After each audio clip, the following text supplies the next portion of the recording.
میں نے بھی آسمان کو گہرے بادلوں سے مالا مال دیکھا تھا۔ میں نے جواباً کہا، سردار حسین، انسان صرف اپنے اختیار کے اندر رہ کر ہی کوشش کر سکتا ہے۔ جہاں اس کے اختیار کی حد ختم ہو جاتی ہے، وہاں سے مشیت ازدی یعنی قضاء و قدر کی صورت متحرک ہو کر اپنا فیصلہ سنا دیتی ہے۔ سو ہمیں پروردگار سے اچھے کی توقع رکھتے ہوئے اپنے حصے کا کام دیانتداری سے کرنا چاہیے۔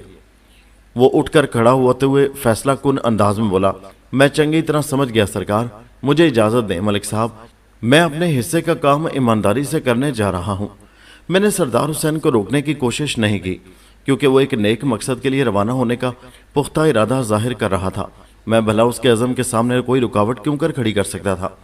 سردار حسین کو تھانے سے روانہ ہوئے بمشکل 15 منٹ ہی گزرے تھے کہ اس کے خدشے نے حقیقت کا روپ دھار لیا۔ میں اپنے کمرے میں بیٹھا اس کیس کے مختلف پہلوؤں پر غور کر رہا تھا کہ ایک کانسٹیبل نے اندر آ کر اطلاع دینے والے انداز میں بتایا، ملک صاحب شروع ہو گئی ہے۔ میں نے بے ساختہ پوچھا، کیا شروع ہو گئی ہے؟ میں اس وقت اپنی سوچوں میں گم تھا، شاید میں نے اس کی پوری بات نہیں سنی تھی۔ مجھے بالکل اندازہ نہیں تھا کہ وہ کس چیز کے شروع ہونے کی بات کر رہا تھا، اس لیے میں نے اس سے پوچھ لیا تھا۔ کانسٹیبل نے جواب دیا، میں بارش کی بات کر رہا ہوں سر۔ میں نے گہری سانس خارج کی اور کہا، اچھا ٹھیک ہے۔ وہ چپ چاپ واپس چلا گیا اور میں سوچنے لگا، کاش سردار حسین نے بارش کے امکان کی بات نہ کی ہوتی۔ اس نے تو کچھ غلط بھی نہیں کہا تھا۔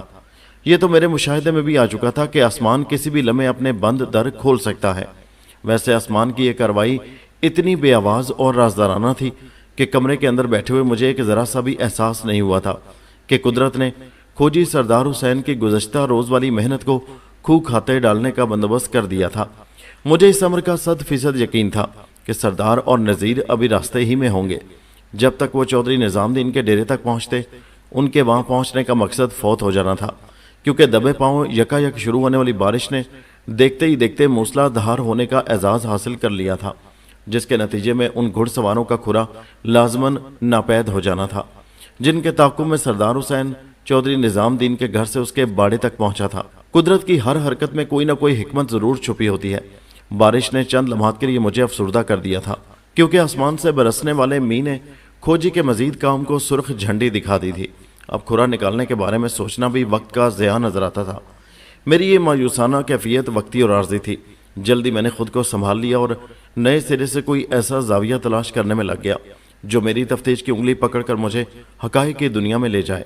سردار حسین اور نذیر حسین کی واپسی دوپہر کے بعد ہوئی تھی۔ جب کھوجی سردار میرے کمرے میں آیا تو اس کا منہ لٹکا ہوا تھا۔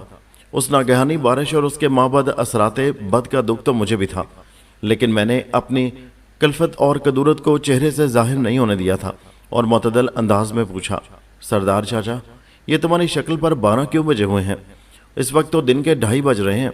وہ شاکی نظر سے مجھے دیکھتے ہوئے بولا، ملک صاحب، اگر آپ نے میری درخواست کو اہمیت دی ہوتی تو اس وقت آپ کو مجھ سے مذاق کرنے کی ضرورت پیش نہ آتی، اور نہ ہی میں آپ سے کوئی شکوہ کرتا۔ میں نے الجھن زدہ لہجے میں پوچھا، تم کس درخواست کا حوالہ دے رہے ہو چاچا؟ وہ شکایتی لہجے میں بولا، جب میں یہاں سے روانہ ہو رہا تھا تو میں نے آپ سے کہا تھا کہ دعا کریں بارش نہ ہو۔ میں نے گہری سنجیدگی سے کہا، میں نے یہ دعا کی تھی چاچا، اور میرے اختیار میں صرف دعا کرنا ہی تھا۔ بارش کو برسانا اور روکنا اللہ تعالیٰ کے اختیار میں ہے۔ اگر میری دعا کو شرف قبولیت حاصل نہیں ہو سکا تو اس میں میرا کیا قصور ہے؟ وہ ایک بوجھل سانس خارج کرتے بولا، میں آپ کو قصوروار نہیں ٹھہرا رہا ملک صاحب۔ خیر، اب میرا تو کوئی کام رہا نہیں، مجھے اجازت دیں۔ اپنی بات کے اختتام پر اٹھ کر کھڑا ہو گیا۔ میں نے اس کے چہرے پر نگاہ جما کر پرمانی انداز میں کہا، تمہارا ایک کام ابھی باقی ہے چاچا، تم جانا چاہتے ہو ضرور جاؤ، لیکن اس کیس کے حل ہو جانے کے بعد جب میں تمہیں تھانے بلاؤں تو فوراً آ جانا۔ اس نے الجھن زدہ نظر سے مجھے دیکھا اور کہا، ایسا کون سا کام باقی ہے جس کے لیے آپ مجھے دوبارہ یہاں بلائیں گے؟ میں نے کہا، تم نے کل دوپہر سے اب تک لگ بھگ 24 گھنٹے ذہنی اور جسمانی طور پر اس کیس کے ساتھ گزارے ہیں، اور اس دوران میں پوری دیانتداری سے پیشہ ورانہ کوشش بھی کی ہے۔ میں نے ٹھہرے ہوئے لہجے میں کہا، اس کارکردگی کا صلہ تمہیں ضرور ملنا چاہیے، میں اسی سلسلے میں بہت جلد تمہیں تھانے بلاؤں گا۔ وہ برا سا منہ بناتے ہوئے بولا، لیکن میں نے جو محنت کی تھی وہ تو بارش اپنے ساتھ بہا لے گئی ہے، میری وہ کوشش آپ کے لیے مددگار ثابت نہیں ہو سکی، پھر کون سا صلہ اور کیسا معاوضہ ملک صاحب؟ میں نے کہا، نمبر 1، قدرت کبھی کسی کی محنت کو بیکار یا ضائع نہیں جانے دیتی۔ یہ بات الگ ہے کہ اس محنت کے استعمال کا وقت قدرت ہی نے مقرر کرنا ہوتا ہے، اور یہ ضروری نہیں کہ وہ وقت انسان کی خواہش اور پروگرام کے مطابق بھی ہو۔ میں نے سردار حسین کی آنکھوں میں دیکھتے ہوئے معتدل انداز میں کہا، نمبر 2، تمہارے صبر و شکر والی عادت مجھے پسند آئی ہے۔ میں نے اکثر کھوجی اور مخبر حضرات کو اپنے معاوضے کے حوالے سے بہت جلدی میں پایا ہے۔ وہ کام کی تفصیل بعد میں سنتے ہیں اور اپنے پیسوں کی بات پہلے کرتے ہیں، لیکن تم ان سب سے مختلف ہو۔ وہ اپنی تعریف سن کر اپنی حیثیت سے تجاوز کیے بغیر سادہ سے لہجے میں بولا، ملک صاحب، تمام کھوجی بھلا ایک جیسے کیسے ہو سکتے ہیں؟ میں نے ایک ایک لفظ پر زور دیتے ہوئے کہا، یقیناً نہیں ہو سکتے۔ اسی طرح تمام تھانہ انچارج کا ایک جیسا ہونا بھی ممکن نہیں ہے۔ میں نے لمحاتی توقف کر کے گہری سانس خارج کی، پھر ان تاکیدی الفاظ میں اضافہ کر دیا، میں جب بھی تمہیں تھانے بلاؤں ایک لمحہ ضائع کیے بغیر میرے پاس چلے آنا۔ اس کے چہرے پر میرے لیے احترام کے تاثرات نمودار ہوئے اور آنکھیں تشکرانہ احساسات سے چمک اٹھیں۔ اس نے اپنی زبان سے ایک لفظ بھی ادا نہیں کیا اور مجھے خاموش سلام کر کے رخصت ہو گیا۔ 12 دسمبر کی صبح میں نے 3 دھماکے دار اور سنسنی خیز اطلاعات کے ساتھ اپنے پیشہ ورانہ دن کا آغاز کیا۔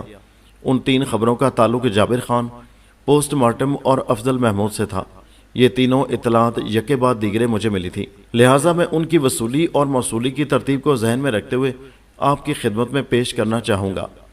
10 بجنے میں چند منٹ باقی تھے کہ حوالدار جابر خان جھنگ سے واپس آ گیا۔ آج مطلع صاف تھا، آسمان پوری طرح کھلا ہوا تھا۔ ایسا لگتا تھا کہ گزشتہ روز والی بارش کھوجی سردار کے کام کو بگاڑنے کے لیے ہی آئی تھی۔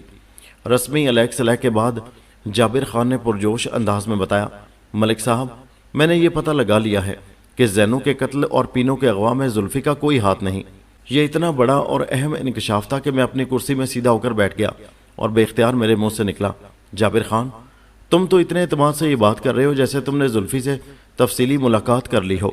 وہ اقرار میں گردن ہلاتے ہوئے بولا، جی ہاں بالکل، میں واقعی زلفی سے مل کر آ رہا ہوں، لیکن میری اس ملاقات کو آپ تفصیلی نہیں بلکہ مختصر کہیں تو زیادہ مناسب ہوگا ملک صاحب۔ میں نے سرسراتی آواز میں پوچھا، وہ تمہیں کہاں ملا تھا؟ کیا اسے زینو کی موت اور پینوں کے اغوا کی خبر ہے؟ جابر خان نے میرے سوال کے جواب میں بتایا، نہیں، وہ طویل عرصے سے ان ماں بیٹی کے بارے میں کچھ نہیں جانتا۔ زلفی پچھلے 8 ماہ سے جنگ صدر کی سینٹرل جیل میں بند ہے۔ اس پر آدھے درجن سے زیادہ چھوٹے بڑے مقدمات چل رہے ہیں، جن میں قتل کا ایک مقدمہ بھی شامل ہے۔ وہ سانس درست کرنے کی غرض سے تھما، پھر اپنی بات مکمل کرتے ہوئے بولا، جب میں نے جنگ صدر کے ڈسٹرکٹ ہیڈ کوارٹرز کو اپنی آمد کی غرض و غایت سے آگاہ کیا تو انہوں نے اپنے تھانوں کے ریکارڈز کو چیک کرایا۔ 2 گھنٹے کے اندر مجھے زلفی کے بارے میں معلومات حاصل ہو گئی۔ اس کے بعد ہی میں نے سینٹرل جیل جا کر زلفی سے ملاقات کی تھی۔ میں نے اسے زینو کے لرزہ خیز قتل اور پینوں کے اغوا کے بارے میں بتایا تو وہ گہری سوچ میں ڈوب گیا، پھر فلسفیانہ انداز میں ایک جملہ ادا کر کے وہ خاموش ہو گیا۔ حوالدار کے خاموش ہونے پر میں نے اضطراری لہجے میں پوچھا، اس نے کون سا جملہ پوچھا تھا؟ جابر خان نے بتایا، اس نے کہا تھا، یہ دنیا در حقیقت ایک امتحان گاہ ہے، اس دارالعمل میں ہر انسان کو اس کے کیے کی سزا ضرور ملتی ہے۔ ملک صاحب، میں سمجھ نہیں پایا کہ زلفی نے یہ جملہ اپنے لیے کہا تھا یا زینو اور پینوں کے لیے۔ میں نے سوچ میں ڈوبے ہوئے لہجے میں کہا، اس سے کوئی فرق نہیں پڑتا۔ اصل مدعا یہ ہے کہ اگر زلفی نے اپنی پھپھو زینو کو موت کے گھاٹ اتارنے کے بعد اس کی بیٹی پینوں کو اغوا نہیں کیا تو پھر اس دوہری واردات کے پیچھے کس کا ہاتھ ہے؟ تمہاری اور زلفی کی جنگ صدر کی سینٹرل جیل میں ملاقات کے بعد یہ بات تو صاف ہو گئی کہ زلفی ہمارا مطلوبہ مجرم نہیں ہے۔ حوالدار نے مجھ سے پوچھا، تو پھر کون ہو سکتا ہے؟ ہم اس شخص یا اشخاص کو کہاں تلاش کریں ملک صاحب؟ میں نے کہا، میرا فوری جواب تو یہ ہے کہ اپنے تھانے کی حدود میں۔ میں نے ایک ایک لفظ پر دباؤ ڈالتے ہوئے کہا، زینو کے قاتل اور پینوں کے اغوا کار تک پہنچانے والا راستہ ہمارے تھانے کی حدود کے اندر ہی سے نکلے گا۔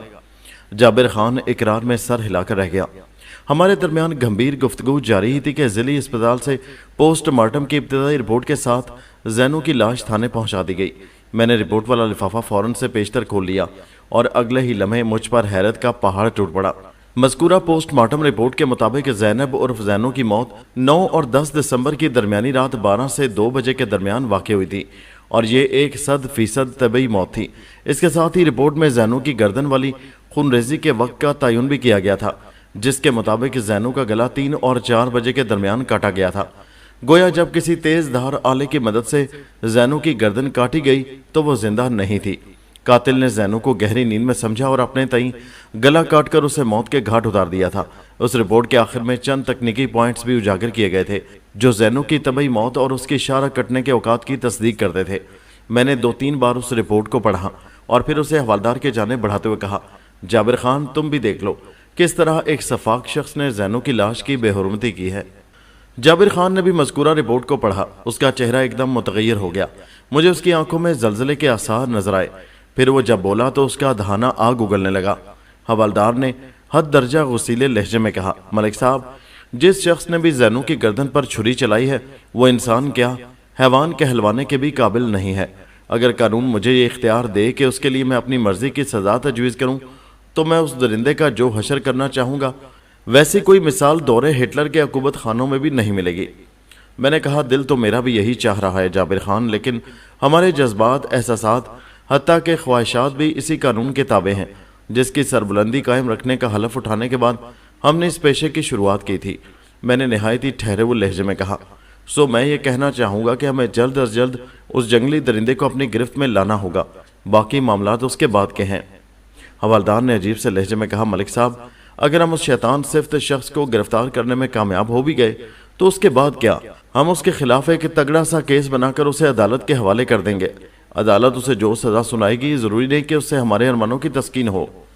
میں نے گہری سنجیدگی سے کہا، جابر خان میری بات دھیان سے سنو۔ نمبر 1، میں تمہارے جذبات کو اچھی طرح سمجھ رہا ہوں، اس لیے میں نے تمہیں توجہ سے سننے کے لیے کہا ہے۔ نمبر 2، تم نے قانونی کارروائی کا جو خلاصہ کیا ہے وہی ہمارے فرض کا تقاضا بھی ہے۔ نمبر 3، ہم قانون کے دائرے کو پھلانگ کر کسی قصوروار کو اپنی مرضی اور خواہش کے مطابق سزا نہیں دے سکتے، کیونکہ قانون ہمارے ارمانوں کی تسکین کا پابند نہیں ہے۔ سو کسی بھی حال میں جذباتی دباؤ کے زیر اثر ہمیں حد سے تجاوز کا اختیار نہیں ہے۔ ہم نے صرف اپنا کام کرنا ہے، باقی عدالت جانے اور اس کا کام۔ جابر خان نے ندامت آمیز لہجے میں کہا، آئی ایم سوری ملک صاحب، مردہ زینو کے گلے پر چھری چلانے والے واقعے نے مجھے کچھ زیادہ ہی جذباتی کر دیا تھا، اس لیے پتہ نہیں میں کیا کیا بول گیا۔ جابر خان نے چھری کا ذکر ایک سے زیادہ بار کیا تھا۔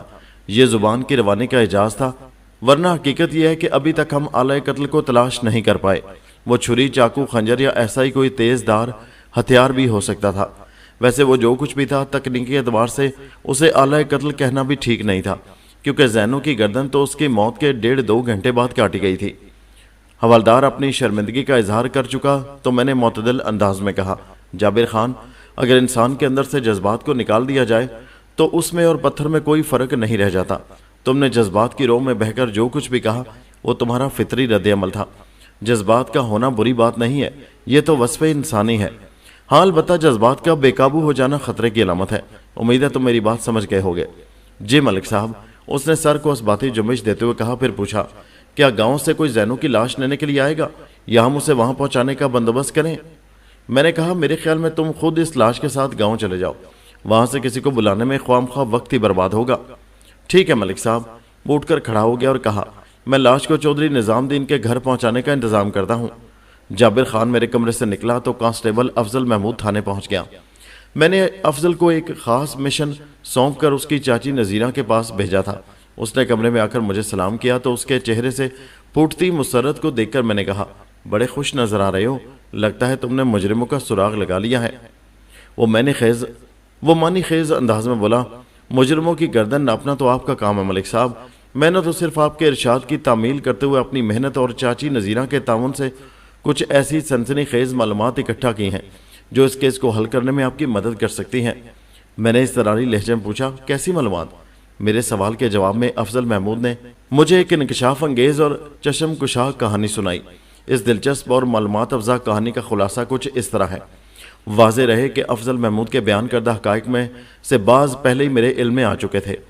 اس نے کہا، قادر علی اور حمیدہ کی صرف ایک ہی اولاد تھی، یعنی ذوالفقار علی عرف زلفی، لیکن حمیدہ کے بطن سے پیدا ہونے کے باوجود بھی قادر علی زلفی کو اپنی اولاد تسلیم نہیں کرتا تھا، کیونکہ اسے اپنی بیوی کے کردار پر شک تھا۔ خیر، قادر علی نے حمیدہ اور زلفی کو اپنی زندگی سے تو نکال دیا تھا، اس کے ساتھ ہی اس نے اپنی ماں بیٹے خصوصاً زلفی کو حق وراثت سے محروم کرتے ہوئے اپنا سب کچھ زینب عرف زینو کو ہبہ کر دیا تھا۔ اس نے اپنی زندگی میں تمام زمین جائیداد وغیرہ اپنی اکلوتی بہن زینو کے نام کر دی تھی، اور اس سلسلے میں باقاعدہ قانونی دستاویز بھی تیار کر لی گئی تھی، جس کی تفصیل کے مطابق قادر علی نے زینو کو 22 ایکڑ زرعی اراضی، آم و سنگترے کا ایک باغ، 4 بھینسیں، 2 گھوڑے اور 20 مرلے کا ایک کشادہ مکان ہبہ یعنی گفٹ کر دیا تھا۔ یہ قادر علی کی وفات سے کچھ ہی عرصہ پہلے کی بات تھی۔ اس دوران میں حمیدہ کا بھی انتقال ہو گیا اور زلفی گاؤں چھوڑ کر کسی نامعلوم منزل کی جانب روانہ ہو گیا تھا۔ یہاں تک تو سب ٹھیک تھا، لیکن جب زینو نے سلام دین سے شادی کی اس کے بعد حالات روز بروز خراب ہوتے چلے گئے۔ سلام دین کا اصرار تھا کہ وہ زینو زمین و جائیداد اس کے نام کر دے، لیکن زینو اس کی خواہش پوری کرنے کو تیار نہیں تھی۔ پھر ایک دن سلام دین بھی چل بسا۔ اب اس حویلی نما مکان میں صرف وہی ماں بیٹی رہ گئی تھی۔ ہمدردی اور خیال رکھنے کی آڑ میں چودھری نظام دین، اس کی بیوی نرگس اور بیٹے ناصر کا وہاں آنا جانا شروع ہو گیا۔ پھر رفتہ رفتہ وہ لوگ وہیں آ بسے۔ اس موقع پر زینو نے اعلیٰ ظرفی اور فراخ دلی کا مظاہرہ کیا اور نظام دین وغیرہ کو اپنے گھر میں آباد کر لیا۔ وہ اس بات سے بخوبی آگاہ تھی کہ زمین و جائیداد کے معاملات کو مرد حضرات ہی اچھے سے چلا سکتے ہیں۔ قادر علی نے اپنے پیچھے جو ملازمین چھوڑے تھے انہیں ایک ایک کر کے نظام دین نے فارغ کر دیا اور ان کی جگہ اپنے بھروسے کے لوگ رکھ لیے۔ اس انقلابی تبدیلی سے پہلے نظام دین کے پاس صرف 5 ایکڑ زرعی اراضی تھی اور لوگ اسے نظاموں کے نام سے جانتے تھے۔ اب وہ 27 ایکڑ زمین اور ایک باغ کا انتظام سنبھالے ہوئے تھا اور نظاموں سے چودھری نظام دین بن گیا تھا۔ افضل محمود کا بیان مکمل ہوا تو میں نے پوچھا، یہ تبدیلی یقیناً نظام دین اور اس کی فیملی کو تو اچھے سے راس آ گئی تھی، لیکن کیا اس سے زینو بھی خوش تھی؟ کانسٹیبل نے بتایا، زینو بہت ہی اللہ والی تھی ملک صاحب۔ وہ اکثر کہا کرتی تھی، میں یہ زمین و جائیداد اور مکان کسی کے نام نہیں کروں گی۔ ہاں، میرے رشتہ داروں میں سے کوئی بھی یہاں کا رہنا چاہے تو مجھے کوئی اعتراض نہیں ہے۔ زینو کی اس دریا دلی کا فائدہ اٹھاتے ہوئے نظام دین نے بیوی بچے سمیت نہ صرف وہاں مستقل ٹھکانہ بنا لیا، بلکہ وہ ایسا ظاہر کرتا ہے جیسے زینو کی ہر شے کا وہی مالک ہے۔ میں نے ایک نہایت ہی اہم سوال کیا کہ پینو اور ناصر کی شادی کیا زینو کی مرضی سے ہو رہی تھی؟ افضل محمود نے بتایا کہ اس حوالے سے گاؤں میں 2 متضاد آراء پائی جاتی ہیں ملک صاحب۔ کچھ لوگوں کا کہنا یہ ہے کہ وہ شادی زینو کی خوشی اور مرضی سے ہونے والی تھی، جبکہ بعض لوگ اس خیال کے حامی ہیں کہ زینو اس رشتے کے لیے بالکل بھی تیار نہیں تھی۔ وہ کہتی تھی، میری زندگی میں یہ شادی نہیں ہو سکتی۔ میں نے کہا، کیا تم اپنی چاچی کے ساتھ مل کر اس گاؤں کے اندر کوئی ایسی عورت یا مرد تلاش کر سکتے ہو جس نے زینو کو پینو اور ناصر کی شادی کی مخالفت کرتے سنا اور دیکھا ہو؟ وہ معتدل انداز میں بولا، میں کوشش کرتا ہوں ملک صاحب، اس کے لیے مجھے دوبارہ چاچی سے بات کرنا پڑے گی۔ ٹھیک ہے، میں نے اقرار میں گردن ہلاتے ہوئے کہا، تم ابھی روانہ ہو جاؤ، لیکن اس کام کے لیے میں تمہیں زیادہ وقت نہیں دے سکتا، مجھے آج کی تاریخ میں اس کی رپورٹ چاہیے۔ وہ فرما برداری سے بولا، جو حکم ملک صاحب، میں آپ کو مایوس نہیں کروں گا۔ افضل محمود کے جانے کے بعد میں تازہ ترین حالات پر غور کرنے لگا۔ اب تک میں نے اس کیس کے حوالے سے جتنی بھی مغز ماری کی تھی اس کا حاصل کچھ اس طرح تھا۔ نمبر 1، زینو کی گردن کاٹنے والے کو یہ معلوم نہیں تھا کہ وہ ایک لاش کی بے حرمتی کر رہا ہے۔ نمبر 2، زینو چاہے دل کی بہت اچھی اور خدا ترس انسان تھی، مگر وہ پینو اور ناصر کی شادی کے حق میں نہیں تھی۔ نمبر 3، چودھری نظام دین کی شان و شوکت اور رعب و دبدبہ در حقیقت زینو کی زمین اور مال و جائیداد کا رہین منت تھا۔ نمبر 4، زلفی کسی بھی حوالے سے زینو کی موت، اس کی لاش کی بے حرمتی اور پینو کے اغوا والے معاملے میں ملوث نہیں تھا۔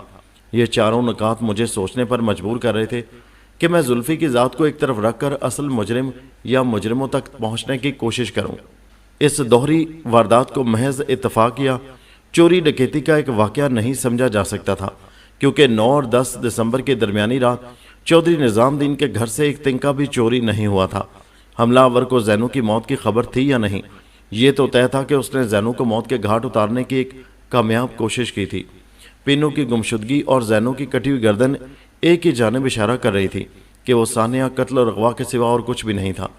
افضل محمود کی تحقیقاتی رپورٹ میں چونکا دینے والی ایک اور بات بھی تھی، اور وہ یہ کہ جب چودھری نظام دین نے زینو کی زرعی اراضی اور باغ وغیرہ کا انتظام و انصرام اپنے ہاتھ میں لیا تھا تو اس نے پرانے ملازمین کی چھٹی کر کے ان کی جگہ اپنے اعتماد کے لوگوں کو رکھ لیا تھا۔ اس میں بظاہر کوئی حرج نظر نہیں آتا تھا۔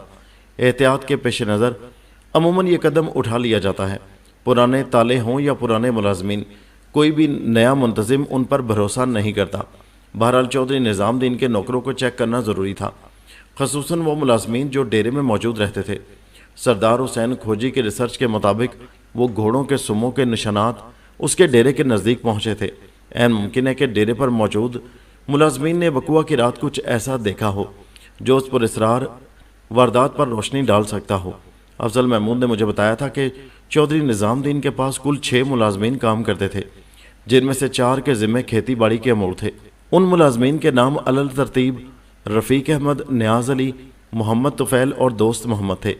یہ چاروں افراد روزانہ کی بنیاد پر کام کرتے تھے اور شام ہوتے ہی واپس اپنے گھروں کو چلے جاتے تھے۔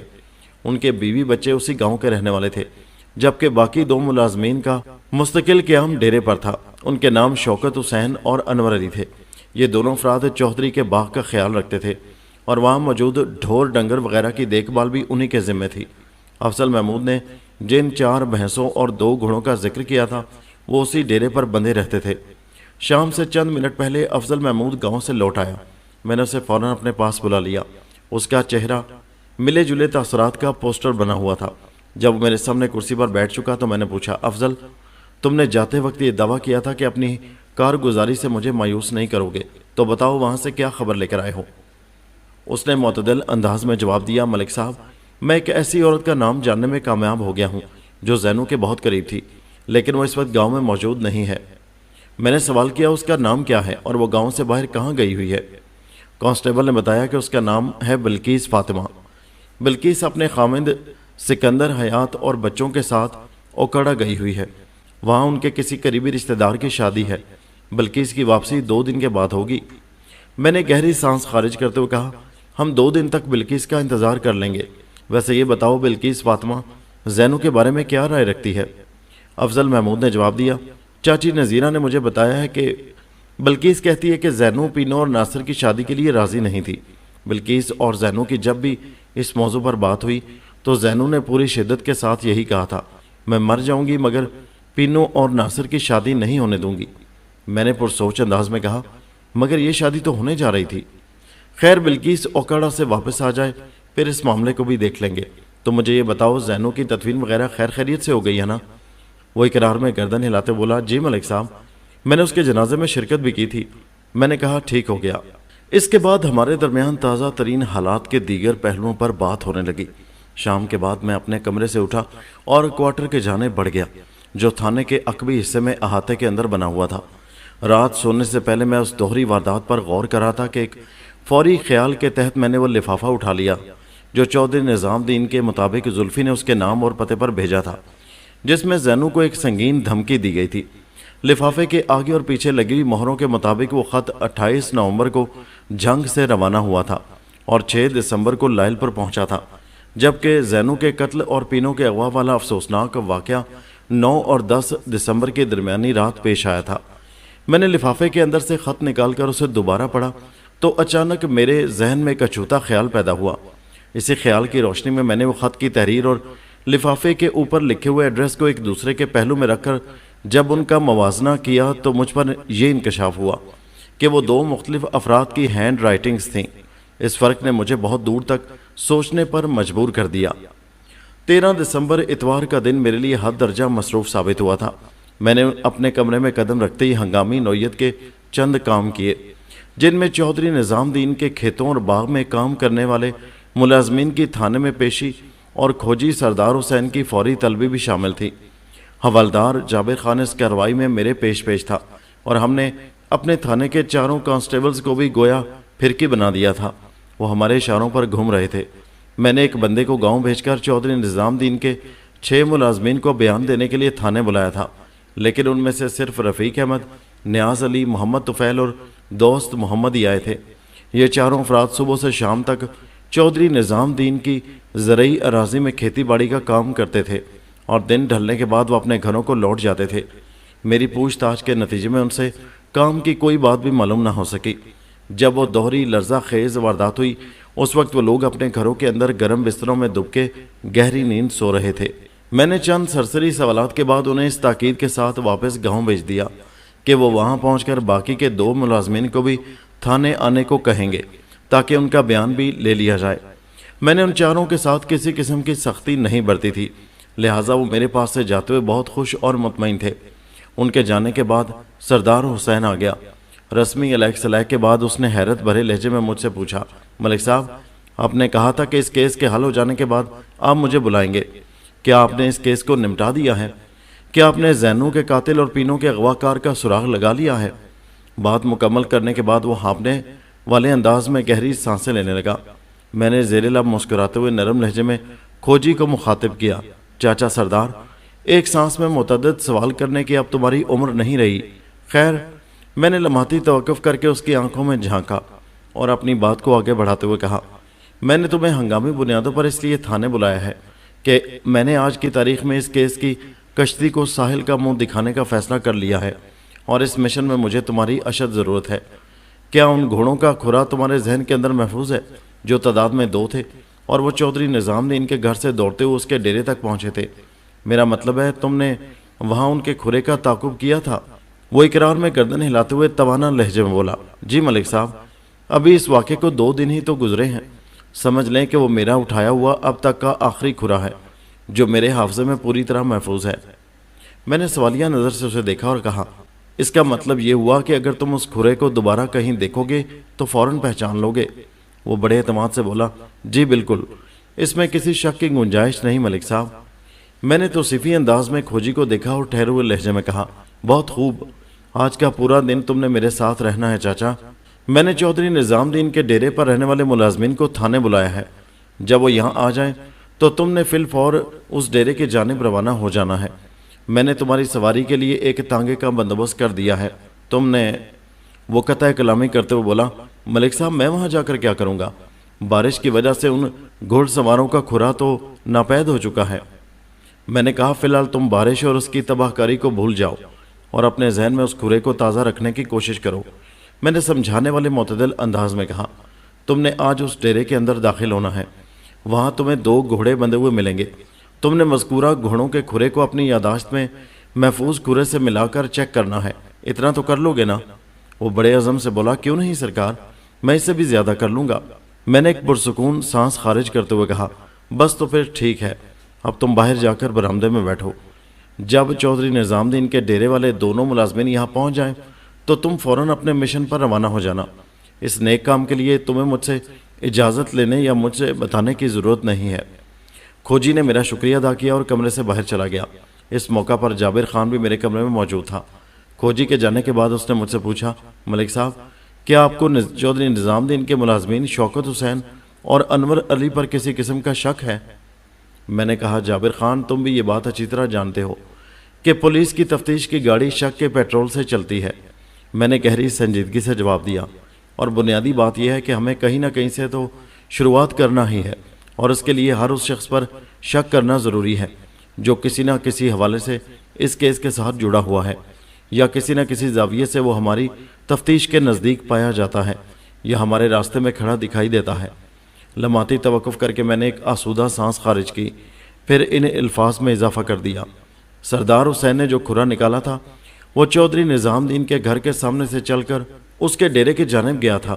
چنانچہ شوکت حسین اور انور علی کو اپنے سوالات کے کٹہرے میں لا کھڑا کرنا تو ہمارا فرض بنتا ہے نا۔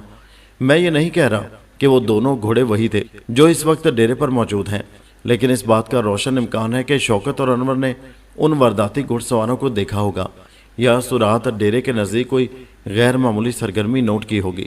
جابر خان نے معتدل انداز میں کہا، آپ کی بات میری سمجھ میں آ گئی ہے ملک صاحب، لیکن میں نہیں سمجھتا کہ شوکت اور انور اس حوالے سے ہماری کوئی مدد کر سکیں۔ اگر انہیں کچھ معلوم ہوتا تو وہ اب تک چودھری کو بتا چکے ہوتے۔ میں نے کہا، کوشش کرنے میں کوئی حرج ہے کیا؟ میں نے یہ سوال ایسے جاندار انداز میں کیا تھا کہ جابر خان ایک لمحے کے لیے تو گڑبڑا کر رہ گیا، لیکن جلدی وہ سنبھل گیا اور نفی میں گردن ہلاتے ہوئے ترنت بولا، آئی ایم سوری ملک صاحب، میرا وہ مطلب نہیں تھا۔ بالکل کیوں نہیں، ہمیں ضرور یہ کوشش کرنا چاہیے۔ دوپہر کے بعد شوکت حسین اور انور علی تھانے پہنچ گئے۔ میں نے پوچھ تاچھ کے لیے انہیں فوراً اپنے کمرے میں بلا لیا۔ وہ دونوں خاصے صحت مند اور تندرست و توانا قد آور انسان تھے، لیکن اس وقت ان کے چہرے بجھے ہوئے دکھائی دے رہے تھے۔ میں نے انہیں بیٹھنے کے لیے کہا۔ وہ میری میز کی دوسری جانب رکھی کرسیوں پر ٹک گئے۔ اس سے پہلے کہ میں پوچھ تاچھ کا آغاز کرتا، ایک کانسٹیبل نے کمرے میں آ کر منی خیز انداز میں کہا، ملک صاحب، آپ کو تھوڑی دیر کے لیے کمرے سے باہر آنا ہوگا۔ کانسٹیبل کے لہجے میں اس قدر پراسراریت بھری ہوئی تھی کہ کوئی سوال کیے بغیر میں اٹھ کر کھڑا ہو گیا۔ میں نے حوالدار جابر خان کو شوکت اور انور کے پاس چھوڑا اور خود کانسٹیبل کے ساتھ کمرے سے باہر نکل آیا۔ کانسٹیبل نے میرے ساتھ چلتے ہوئے رازدارانہ انداز میں کہا، کھوجی آپ کو کچھ دکھانا چاہتا ہے ملک صاحب، وہ بھی تھانے سے باہر کھڑا آپ کا انتظار کر رہا ہے۔ کانسٹیبل کی بات پوری طرح میری سمجھ میں نہیں آئی، تاہم میں اس کے ساتھ چلتے ہوئے تھانے سے باہر نکل آیا۔ میں نے دیکھا سردار حسین ایک گھوڑے سے تھوڑے فاصلے پر کھڑا تھا۔